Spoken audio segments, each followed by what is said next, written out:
If I was going to sell my house in 2026, here are the three things that I would do over the winter to prepare for a successful sale. Number one, complete any minor repairs.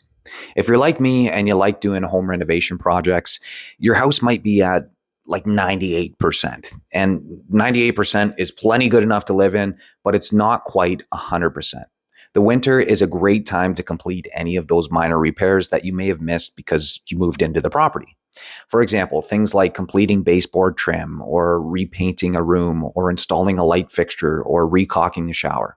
These items and things that you do over the winter will make that selling process a lot easier when it's time to list your property, and it'll cut down on the amount of time that it takes to get your property ready for sale. Number two, declutter. This is the worst part about moving, but the winter time is a fantastic time of year to pick up a couple totes or a couple of boxes and put things away that you haven't used in the last 6 to 12 months. Now, you don't have to throw anything out. It just means that you put them in boxes and you either store them in the garage or you store them in the basement. And this will be great because when it is time to list your property, again, it's going to cut down on the amount of time it takes to get ready, and it'll make packing for your next move a lot easier because you may already be 20 or 30% packed. And number three, start looking for your next property. I know this sounds a bit strange because we're focused on selling and getting your house ready for sale, but it's important to keep in mind where you're heading to next.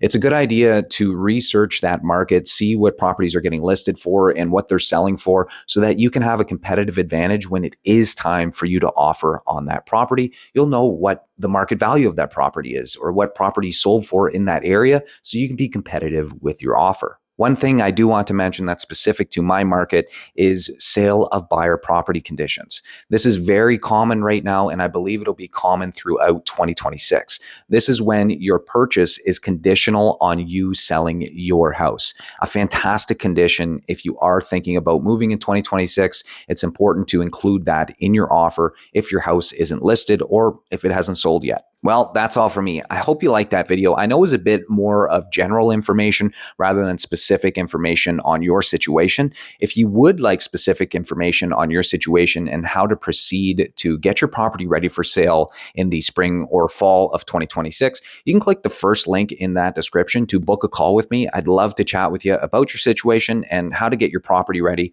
to get the most amount of money when you do sell. And if you did like this video, all I ask is that you hit the like and subscribe button down below. It really helps out the channel. And until next time, have a great 2026. Talk soon.